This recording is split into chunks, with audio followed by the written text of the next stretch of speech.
Ito naman po yung helmet, paggamit ng helmet. Ginagamit po yung helmet sa ulo, hindi sa siko. Kahit malapit, malayo, bako-bako, sementado, espalto, lupa, kailangan naka-helmet. Yun po yung mga ginagamit nating mga helmet. Full face helmet, open face, half face, modular. Yung modular po yung tinataas. So pag nasa highway na po tayo, ginagamit natin yon, kailangan ibaba natin.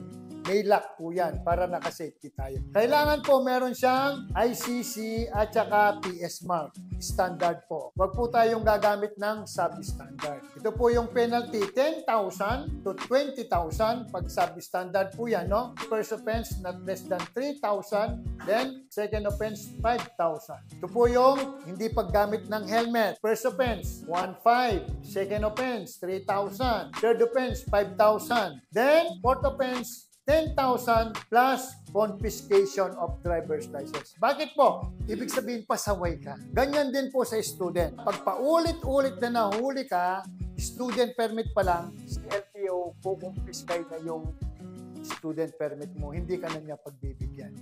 Student ka pa lang, pasaway ka na. What more kung meron ka ng non-professional. Okay?